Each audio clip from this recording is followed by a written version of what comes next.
السلام علیکم، آپ دیکھ رہے ہیں اشناؤ، میں ہوں علی سرور۔ آج ہم سب سے پہلے بات کریں گزشتہ روز یو این اسمبلی میں وزیر اعظم پاکستان شہباز شریف نے جو خطاب کیا ہے، اس میں انہوں نے کہا کہ اسرائیلی خون ریزی روکنا ہوگی۔ فلسطین اور کشمیر میں قتل عام ہر روز نئی جہنم کو جنم دیتا ہے، دنیا خاموش تماشائی ہے۔ اور جو خطاب کیا ہے یو این اسمبلی میں، اسی پر سب سے پہلے آغاز کرتے ہیں ہم پروگرام کا کہ اس خطاب سے کس حد تک ہمارے دونوں جو معزز مہمان ہیں وہ مطمئن ہیں کہ بالکل بروقت تھا، تمام چیزوں کا احاطہ کیا گیا اور دنیا کے سامنے ایک بار پھر کشمیر اور فلسطین کی آواز بھی اٹھائی گئی اور اسرائیلی بربریت کے حوالے سے بھی کھل کر بات کی گئی۔ میرے ساتھ موجود ہے جی نوید زبیری صاحب، سینئر تجزیہ کار ہیں، دانشور ہیں، بہت شکریہ آپ کا۔ ان کے ساتھ تشریف رکھتے ہیں انس منصوری صاحب، معروف صحافی تجزیہ کار، آپ دونوں کا بہت شکریہ۔ سر، یو این اسمبلی میں جو خطاب کیا اس میں اسلام فوبیا پہ بات بھی کی ہے، انہوں نے اسرائیلی خون ریزی کے حوالے سے بات بھی کی ہے، مسئلہ فلسطین اور کشمیر پہ بھی بات کی۔ شہباز شریف، آپ نے خطاب دیکھا ہوگا، آپ کیا سمجھتے ہیں؟ بہتر انداز میں مقدمہ پیش کیا ہے؟ بسم اللہ الرحمن الرحیم۔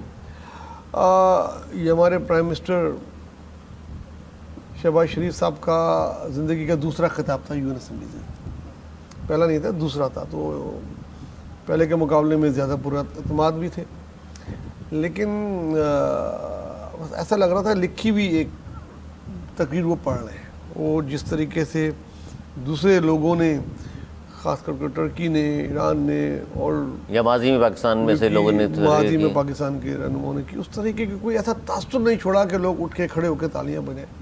حالانکہ ان سے امید کی جا رہی تھی اس بار کہ یہ اس قسم کی کریں گے۔ بہت اچھی باتیں تھیں کرنے کے لیے، اگر وہ کر سکتے تھے، بہت جوشیلی باتیں کر سکتے تھے، اور ان کو جوشیلا خطاب آتا بھی ہے، مائک وائک بھی گرانا جانتے ہیں، ایسا نہیں ہے کہ وہ یہ بات کرنا نہیں جانتے، لیکن کچھ مجبوریاں رہی ہوں گی، ضروری ہے کہ انہوں نے ایک حد تک وہ کیا۔ سر، ذکر تو کر دیا، اچھی بات تھی اس میں یہ ہے کہ انہوں نے کشمیر کا ذکر کیا، جو کہ بہت لازمی فلسطین مظالم کے بارے میں بات کی، فلسطین کے مظالم کی بھی بات کی، لیکن جو ایک اچھی بات جو جدھر آپ کی توجہ متبادل کرانا چاہ رہا ہوں، پہلی بار ہم نے افغانستان کی شکایت کی۔ ہمارے پرائم منسٹر نے بولا افغانستان سے مسلسل درندازی ہمارے ہو رہی ہے اور دہشت گردی ہو رہی ہے، اور ہم پوائنٹ آؤٹ کرتے جا رہے ہیں، لیکن اس کا کوئی وہ نہیں ہو رہا۔ اس کے لیے ان کو اپنی، انہوں نے کہا افغانستان میں داعش، القاعدہ، فتنہ خارج امن کے لیے خطرہ ہے۔ اور جہاں تک فلسطین کا ہے، انہوں نے غزہ کے لیے آواز اٹھائی، لبنان کے لیے آواز اٹھائی، جنگ بندی کے لیے وہی بولا جو سب بول رہے تھے، ٹو اسٹیٹ حل کے لیے، لیکن کوئی اس قسم کی بات نہیں کی جس قسم کی بات ہونی چاہیے تھی کہ بچے مر رہے ہیں، اسکولوں پہ حملے، ہسپتالوں پہ حملے۔ یہ اقوام متحدہ کس لیے بنی تھی؟ جنگیں روکنے کے لیے بنی تھی نا، تو وہ تو ناکام ہو گئی۔ ان کو بولا جاتا آپ ناکام ہیں، نہ آپ کشمیر کا مسئلہ حل کر پائے ہیں، نہ آپ جنگیں روک پائے ہیں، آپ ادھر بیٹھے کر رہے کیا ہیں؟ خالی تقریریں کرانی ہے، ہمیں ہوٹل میں ڈلانا ہے، وہ کھانے وانا کھلانا ہے اور ختم، یا کچھ ادھر سے حاصل حصول ہوگا اس کا؟ اس قسم کی بات انہیں کرنی چاہیے تھی، تو آج ہم بھی بہت تعریف کر رہے ہوتے۔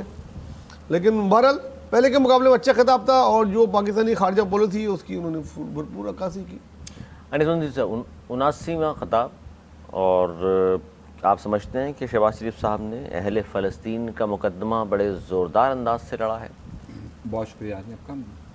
اصل میں ہمارے جو نوید بھائی ہیں، انہیں وہ چیز نظر نہیں آئی۔ اگر یہی تقریریں، یہی باتیں خان صاحب نے کی ہوتی تو اس کی تعریف کی نا انہوں نے کہ ماضی میں جو ہوا تو قصیدہ گوئیاں، مطلب اگر اس کی جگہ یہی باتیں خان صاحب کر رہے ہوتے تو آپ دیکھتے کہ سوشل میڈیا پر کتنی چیزیں وائرل ہوا ہوتی۔ بہرحال یعنی آپ سمجھ رہے ہیں کہ متاثر ہیں ان سے یہ؟ نہیں، وہ اصل میں اگر وہی بات کوئی اور کرے تو الگ ہوتی ہے، وہ کرتے تو کچھ اور۔ اچھا، سوشل میڈیا پر تو ہمارے ہاں یہی ہوتا ہے۔ ٹھیک۔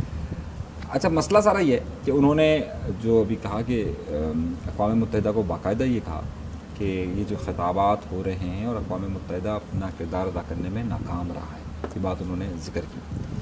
دیکھیے، شہباز شریف صاحب کی وہاں موجودگی کے بہت ساری چیزیں تھیں۔ شہباز شریف کے فوراً بعد نیتن یاہو کی تقریر تھی، اور نیتن یاہو کی تقریر کا بائیکاٹ کرنے کے بعد نیتن یاہو نے جو تقریر کی، آپ دیکھیں کہ اس وقت نیتن یاہو کی ٹیم اور نیتن یاہو خود ان کے اس وقت وہاں پر موجود تھے جب انہوں نے اسرائیلی جارحیت کی بات کی اور اسرائیل کے ظلم و ستم کی بات کی۔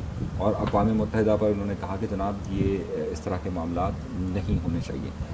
دیکھیے سب سے اہم نقطہ اس پوری تقریر کا، یا جو سب سے اہم بات جسے ہمیں پازیٹیو بہت زیادہ لینا چاہیے، وہاں جو شہباز شریف صاحب کی ملاقاتیں ہوئی ہیں، ان ملاقاتوں میں پاکستان کے لیے بہت کچھ ڈھونڈا گیا ہے. اور آپ کے علم میں ہوگا کہ یہ وہیں پر ملاقات کے دوران IMF کی ڈیل کا اناؤنسمنٹ ہوتا ہے، وہیں پر چیزیں اناؤنسمنٹ ہوتی ہیں. دیکھیے تقریر میں تو وہ تمام باتیں ہوتی ہیں جو ہمیں معلوم ہے، جو سارا سلسلہ ہے. وہاں ان کی بنگلہ دیش کے وزیر اعظم سے ہونے والی ملاقات انتہائی اہم ہے. وہاں ان کی جو دیگر ممالک کے لوگوں سے ملاقاتیں ہوئی ہیں اس میں آگے چلنے کی بات ہوئی ہے.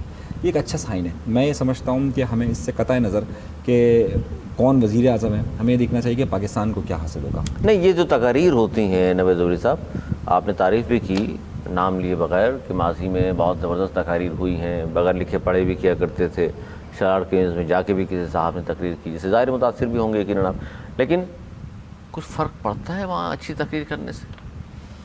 بالکل فرق پڑتا ہے. ایسا نہیں ہوتا کہ کوئی آدمی آئے اور وہ پڑھ کے چلا جائے، اور ایک آدمی جو شریح تقریر کر کے اس کا پہلے تو اس کا پرسنل قد بڑھتا ہے، پھر اس ملک کا بھی قد بڑھتا ہے. اور میں نے کوئی برائی نہیں کی، میرے بھائی کو پتہ نہیں کیوں برا لگا، لیکن میں نے کوئی برائی نہیں کی تقریر کی، بلکہ میں نے افغانستان والی بات کو بڑا پازیٹیو لیا. کشمیر کی تو ہمارے یہاں سے وہ ہوتی ہی ہے، لیکن اس سے بہتر تقریر کی جا سکتی تھی. قوم توقع کر رہی تھی ان سے، جس طریقے سے جوشیلی خطاب کرنے کے ماہر ہیں، شاید کوئی جھلک وہاں نظر آ جائے. مجھے نہیں آئی، مجھے نہیں متاثر کر سکے. تقریر میں جو پاکستان کی خارجہ پالیسی کی چیزیں تھیں وہ انہوں نے پوری طرح پڑھ دی، اور اچھی طرح پڑھی انہوں نے. ایسی وہ نہیں ہے. لکھ کے دی تھی کسی نے انہیں؟ خیر عام طور پہ پوائنٹس لیے جاتے ہیں خارجہ، وزیر خارجہ سے اور وزارت خارجہ سے، اور جو بھی ہمارے ملک کی پالیسی بناتے ہیں ان سے، انہوں نے سارے پورے کیے. میں یہ کہہ رہا ہوں کہ کوئی متاثر کن تقریر مجھے نظر نہیں ہے. اور میری بات نہیں ہے، ہمارے میڈیا کے جو بڑے بڑے تجزیہ نگار ہیں ان میں سے بھی بہت سی میرے اس بات سے متفق ہیں، میں ان سے متفق ہوں کہ اس سے بہتر ہو سکتی تھی. نہیں، وہ تو PTI کے ہیں نا تجزیہ کار جو کہہ رہے ہیں کہ اچھی تقریر نہیں تھی. ایسا نہیں ہے، وہی ہے، آپ نام نہ لیں گے. آپ لوگوں نے ایکچولی ہر چیز کو نا اس ترازو میں توڑنے لگ گئے ہیں. PTI کا ہے جی، یہ وہی تقریر تنقید کر رہے ہیں کہ مسلسل کہ جی اچھا خطاب نہیں تھا. حالانکہ مسئلہ کشمیر، فلسطین، غازہ، افغانستان سبھی تو بول دیا انہوں نے. آپ کے خیال میں بس وہ نہیں تھے نا، وہ لبنان اور غازہ میں ماسک لگا دیتے تو وہ کہتے واہ واہ واہ واہ واہ، اس سے بڑا ہیرو کوئی نہیں پیدا ہوا آج تک. آپ چاہتے ہیں میں ان کے قصیدے پڑھوں تو میں بھی پڑھ سکتا ہوں بہت اچھی طریقے سے، لیکن میرا ضمیر مجھے گوارا نہیں کر رہا. کس کے قصیدے؟ ابھی کے پرائم منسٹر صاحب کے. تو میں قصیدے نہیں، وہ یہ کہہ رہے ہیں بھائی جیسی تقریر کی ہے ایسے ہی بولوں گا نا یار. تمام اذکار کر دیے، کون سا ذکر رہ میں گیا؟ نے بولا بہت اچھا پڑھا انہوں نے، جو کچھ لکھ کے دیا تھا بہت اچھا پڑھا. آپ کہہ رہے ہیں جوشیلی تقریر نہیں تھی، اس سے بہتر تقریر ہو سکتی تھی. اور وہ تقریر جوشیلی تقریر سے جلسوں میں ہوتی ہے یا UN اسمبلی میں ہوتی ہے؟ یار پھر آپ نے دیکھی نہیں تقریر تھی میں نے اور لوگوں کی. پھر اسی کی مثال دیں گے آپ اس آدمی کی؟ اس آدمی کی نہیں. ابھی ٹرکی کے وزیر اعظم میں کہیں تقریر کی. کیا کہا؟ ٹرکی کے وزیر میں تقریر پسند آئی آپ کو؟ ساری دنیا کو پسند. ساری سر کشمیر کا پہلی بار ذکر نہیں کیا جان بوجھ کر انہوں نے. ارے ہم اپنی کشمیر کے مسئلے کا ہم نے کیا نا. ہم نے کیوں 2019 سے کشمیر کا ذکر ہو رہا ہے، اس بار کشمیر کا ذکر کیوں نہیں کیا؟ اس پہ تو ڈیبیٹ ہوگی. اگر نہیں کیا تو یہ بھی ان کی خارجہ پالیسی کی ناکامی ہے نا. وہی موجود ہے، پہلے بات کرتے پہلے کیا جاتا ہوتا کیا تھا. پہلے کیا ہوتا تھا، ہوم ورک ہوتا تھا کہ بھائی آپ نے کشمیر کا دینا ہے، آپ نے اس کا بولنا ہے، میں نے اس کا بولنا ہے. اس میں پتہ نہیں کوئی کنڈیشن تھا کہ نہیں. بہرحال میں نے تنقید نہیں کی، میں نے یہ بولا اس سے بہتر ہو سکتی تھی. یہ میرا پوائنٹ آف ویو ہے. بہترین ترین ظاہر ہے. اس پر وائس آف امریکہ ہو، BBC ہو، دنیا کے بڑے جو چینلز ہیں اس پر بہت بات کر رہے ہیں. اس بات کو بڑا فیل کیا گیا اور انڈین میڈیا نے تو بڑا اس کو اٹھایا اس بات کو کہ اس بار طیب اردوان جان بوجھ کر کشمیر کا ذکر نہیں کیا. اور انہوں نے بیان یہ کیا ہے، آپ دونوں اتفاق سے اتفاق کرتے ہیں یا نہیں کرتے، کہ بروکس کا ممبر چونکہ بننا ہے جہاں بھارت بھی موجود ہے، اور اس لیے طیب اردوان بڑا جناب اسمارٹلی پلے کر گئے اور کشمیر کو انہوں نے نظر انداز کر دیا، جس پر پاکستان ظاہر ان کو اس بات پر بڑا وہ دھچکا بھی لگا کہ جناب کشمیر کا ذکر ہونا چاہیے. تو آپ بھی سمجھتے ہیں یہی اصل بات، ملک کے مفادات پہلے ہوتے ہیں، اس کے بعد تعلقات ہوتے ہیں. میں نے کل بھی جو ہماری بات ہو رہی تھی، جو پچھلی بار ہماری بات ہو رہی تھی اسرائیل اور ترکی کے واضح طور پر یہ بات کہی تھی کہ بھائی دیکھیں اسرائیل کو اس علاقے کا چیمپئن بننا ہے، ایران کو بننا ہے یا سعودیہ کو بننا ہے. در حقیقت ٹرکی وہ پالیسی رکھ رہا ہے جو اب سعودیہ نے رکھنا شروع کی. پہلے سعودیہ بھی نہیں کرتا تھا. ٹرکی یہ پالیسی رکھ رہا ہے کہ وہ رنج لیڈر کو بہت ہے مگر آرام کے ساتھ. وہ پہلے کیا چاہ رہا ہے کہ یار میرے اسرائیل کے ساتھ تعلقات بھی رہے, میں اسرائیل کے ساتھ تجارت بھی کروں, میں اسرائیل کے ساتھ سارے معاملات بھی رکھوں, میں یورپ کے ساتھ بھی تعلقات رکھوں, لیکن اس کے ساتھ ساتھ میں چیمپئن بھی بنتا رہا ہوں, میں عوامی رائے کو بھی ہموار کروں. یہی کام اب سعودیہ کر رہا ہے. سعودیہ یو اے ای نے بھی تعلقات اپنے بحال کر لیے سارے, سوری سعودیہ نے ابھی نہیں کیے لیکن یو اے ای نے اپنے تعلقات سارے بحال کر لیے اسرائیل کے ساتھ. یہ سب کی سب ایک سیاست ہے. اور در حقیقت میں بار بار کہہ رہا ہوں, طیب اردگان کے دور حکومت کے اندر ترکی کو جتنا نقصان ہو چکا ہے وہ ہمارے سامنے موجود ہے. جان بوجھ کے انہوں نے کشمیر کا ذکر نہیں کیا, جان بوجھ کے, کیونکہ انہیں آگے چلنا ہے تو وہ جہاں جب مفادات ہوتے ہیں وہ استعمال کرتے ہیں. شہباز شریف صاحب نے, وزیر اعظم پاکستان نے جو تقریر کی اس میں انہوں نے وہی جو وزارت خارجہ کے پوائنٹرز ہوتے ہیں وہی انہوں نے کہی. اور پاکستان اس وقت کسی سے حالت جنگ میں نہیں ہے. پاکستان اس وقت کسی سے بھی حالت جنگ میں نہیں ہے. دہشت گردی کی جنگ میں موجود نہیں پاکستان. پاکستان اپنی دہشت گردی کی جنگ میں موجود ہے, لیکن کسی ملک کے ساتھ سرحدی جنگ میں تو ملوث نہیں ہے نا, جس طرح اس وقت مشرق وسطیٰ کے ایشوز چل رہے ہیں, دیگر چل رہے ہیں. ہم نے ایک کلیئر اسٹینڈ لے لیا اسرائیل کے متعلق, افغانستان کے متعلق, انڈیا کے متعلق. انڈیا وہاں موجود ہے صحیح, اور انڈیا کے سامنے جو باتیں کہی گئی ہیں وہ آپ کے سامنے موجود ہے کہ جس طرح کشمیر کے موضوع پر بات کی گئی. میرا کہنے کا مقصد سے بھی ہے کہ دیکھیے وہاں پر جو ہونے والی دیگر ملاقاتیں ہوتی ہیں وہ بہت اہمیت رکھتی ہیں, اور ان ملاقاتوں کے اندر ہمیں پاکستان کے لیے کیا حاصل کر کر آ رہے ہیں مجھے یہ دیکھنا ہے. مجھے اس سے کوئی غرض نہیں ہے کہ جناب وہ کیا کر رہے ہیں, کیا نہیں کی تقریر. مجھے یہ چاہیے کہ پاکستان کو کیا ملا. پاکستان کو کیا ملا, یہ بڑی اہم چیز ہے, اور یہ جو بوکس کا ممبر بننا چاہتا ہے اس پہ انشاءاللہ کسی پروگرام میں مزید بھی تفصیل سے بات کریں گے. اب آگے بڑھتے ہیں, اور بڑی اہم ملاقات ہوئی آرمی چیف عاصم منیر صاحب کی 100 سے زائد تاجروں سے. بڑی طویل ایک ملاقات تھی کراچی میں, اور اس میں انہوں نے یہ کہا آرمی چیف نے کہ معاشرے میں مایوسی پھیلانے والے عناصر شکست کھا چکے, قوم کو روشن مستقبل پر مکمل یقین اور اعتماد ہونا چاہیے. اور ظاہر ہے انہوں نے کہا جی, خاص طور پر انہوں نے یہ بھی کہا صوبائی اور وفاقی حکومت جو کاوشیں کر رہی ہیں وہ قابل ستائش بھی ہیں, اور معاشی مایوسی پھیلانے کی ناکام کوشش کرنے والوں کو تمام اسٹیک ہولڈرز کی جانب سے بھی انہوں نے کہا کہ جی ان پر ضرور نظر رکھنی چاہیے. کوشش کو ناکام بنانے والوں کو اسٹیک ہولڈرز کی اجتماعی کوششوں سے بدترین شکست ہوئی ہے. اور انہوں نے کہا کہ قوم کو پاکستان کے روشن مستقبل پر مکمل یقین اعتماد ہونا چاہیے. اور ظاہر یہ بڑی اہم ملاقات تھی, بڑی طویل ملاقات تھی. انہوں نے بار بار یہ بات کی کہ جناب اس وقت تمام اشاریے جو آپ دیکھ رہے ہیں بہتری کی جانب گامزن ہیں. کیا کہیں گے نوید زبیری صاحب اس ملاقات اور اس میں سے جو خبریں باہر آئیں, جو باتیں باہر آئیں؟ جس وقت آرمی چیف بنے تھے اس کے کچھ عرصے بعد کراچی آئے تھے اور ملاقات کی تھی تاجروں سے. بالکل یہ اس کا تسلسل ہے. اور اس وقت بھی بہت سارے چیمبرز کے لوگ اور بڑے بڑے تاجروں نے یہ بولا تھا کہ یہ بات ہر کوئی جب آتا ہے کرتا ہے پھر چلا جاتا ہے, پلٹ کے دیکھتا نہیں ہے, اور یہ بڑی اچھی باتیں آپ نے کی ہیں لیکن ایسا ہوتا نظر نہیں آ رہا. تو انہوں نے اس وقت وعدہ کیا تھا کہ میں اب آپ کے پاس آؤں گا تو یہ سب چیزیں جو میں نے کہی ہیں یہ میں آپ کو کر کے دکھاؤں گا, پھر میں آپ سے بولوں گا کہ آپ کچھ کریں. تو یہ اس کا تسلسل تھا. انہوں نے بولا کہ 300 روپے تھا ڈالر جب میں آیا تھا, اب 278 روپے آ گیا ہے.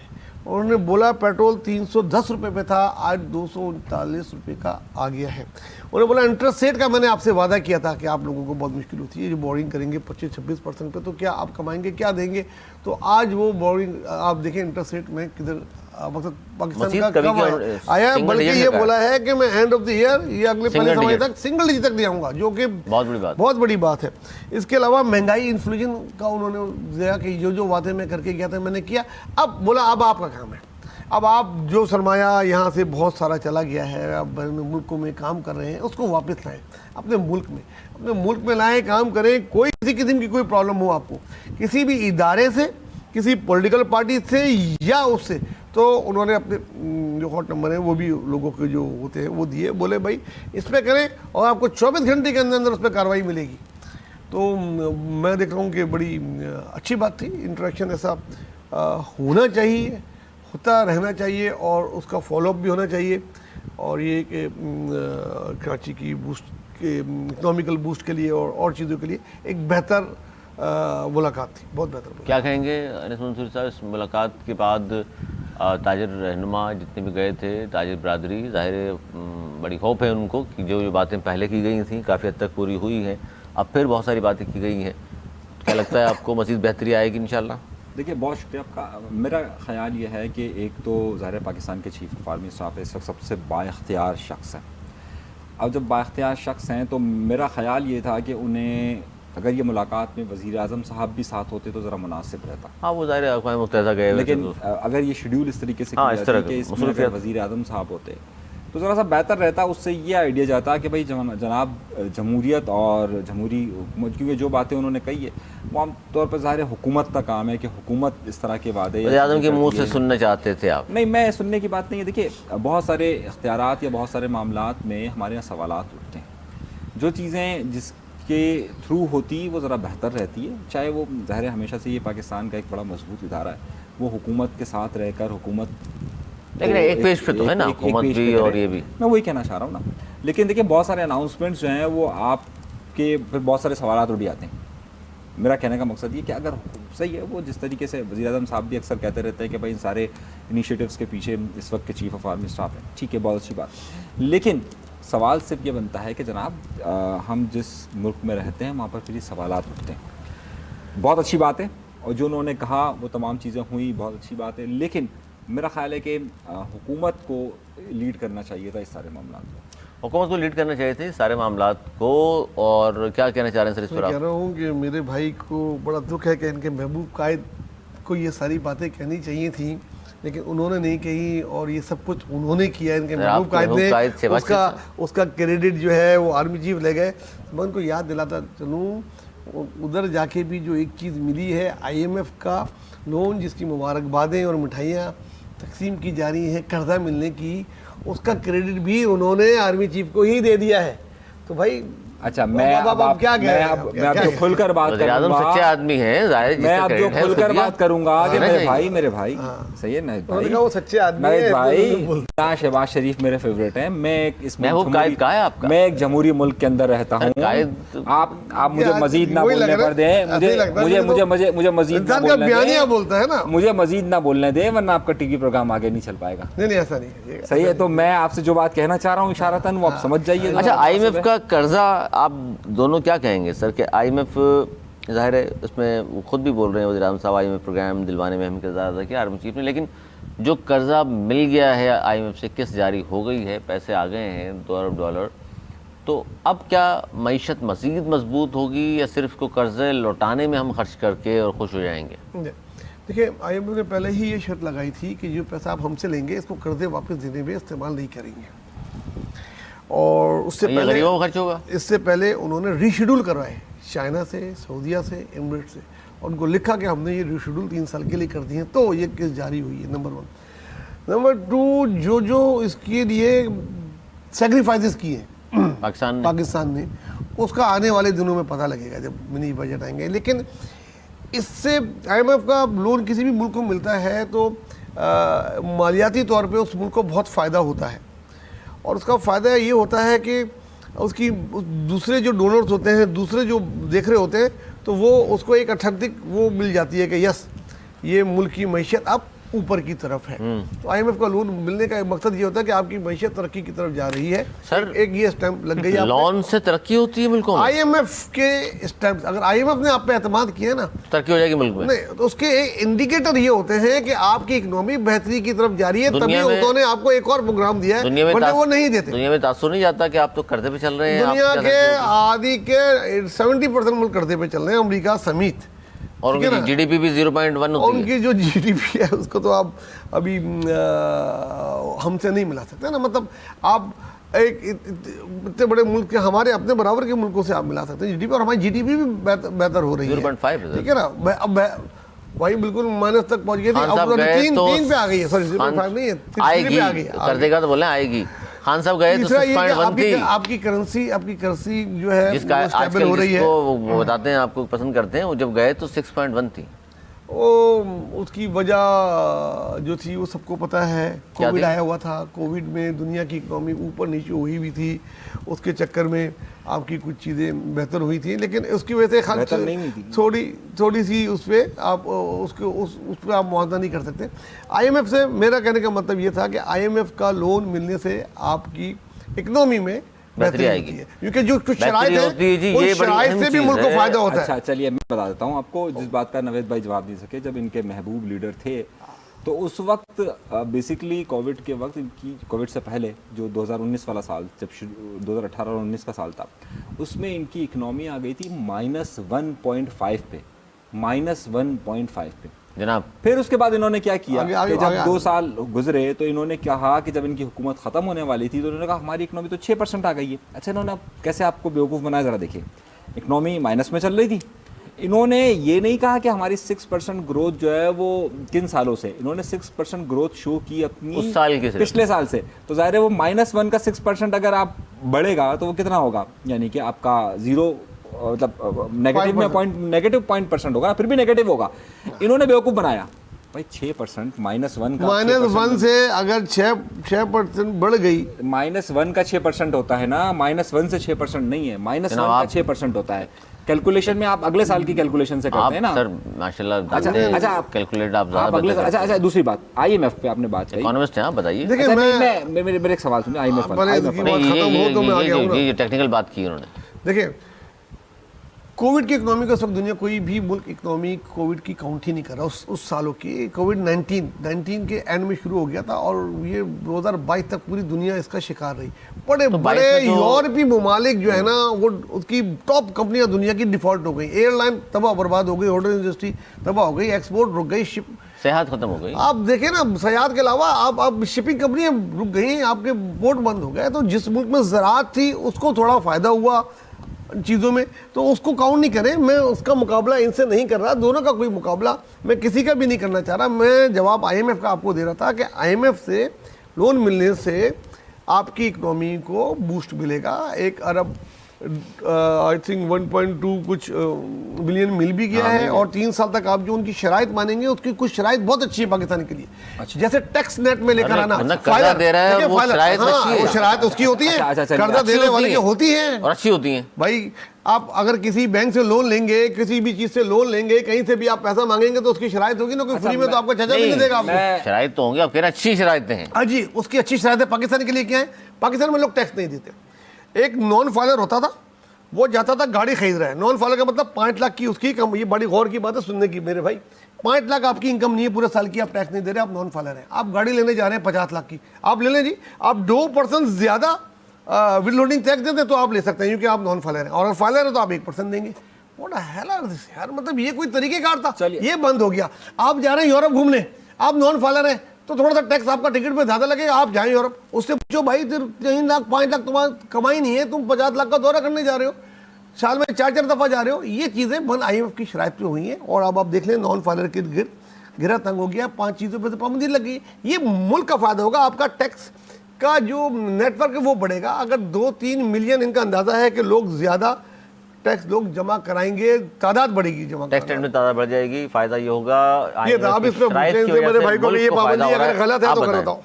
میں تو آپ کو قسم کھانے کے لیے تیار ہوں کہ IMF بھی اپنے اتنے فوائد نہیں بیان کر سکتا جتنے آئے جو ہے وہ نوید بھائی نے ان کے فوائد بیان کر دیے. یہ بس یہ صحیح ہے. آپ زبانی سے فیکٹ پہ بات کریں. میں نے فیکٹ پہ آ رہا ہوں. باتیں آپ کیا بھی کہنا چاہ رہے ہیں، حکومت کو سپورٹ کر رہے ہیں. یہ میں ابھی آ رہا ہوں نا، میری بات تو اچھی بات ہوگی. اچھا آئیے IMF کوئی بھی کرے گا. اب IMF کی شرائط نون لیگ کو آپ جو بات اچھی کرے گی. اچھا IMF کی شرائط کرنا. اب IMF کی شرائط کیا ہے؟ بجلی کے ریٹ بڑھا دیں. نہیں نا، آپ نہیں، میں بتا رہا ہوں بجلی ریٹ کم کر دیں. بھائی ہمارا تو شرائط ہے. اس نے بولا IPPs کو چیک کرنے کے لیے اس نے بولا ہے. پیٹرول کا تو وہ کنٹرول نہیں کر سکتا، عالمی ریٹ سے ہوتا ہے. میری بات سن لیں گے ذرا سا. سبسڈی دینے سے منع کیا سر IMF نے. بالکل کیا ہے.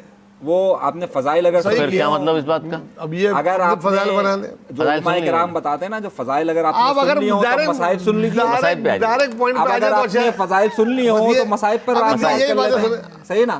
اب اصل حقیقت کیا ہے؟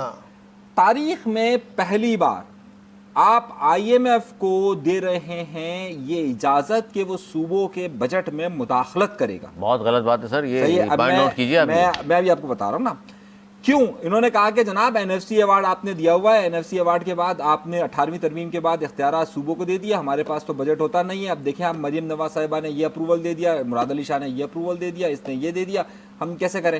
تو IMF نے کہا کہ بھائی ایسا کرتے ہیں کہ آپ ہمیں یہ پرمیشن دیجئے کہ جو ان کے ترقیاتی بجٹس ہیں، جو ان کے ایکسٹرا خرچے ہیں، اس پر ہم براہ راست نگاہ رکھ سکیں. اب آپ سنیے. اب یہاں پہ رک جائے.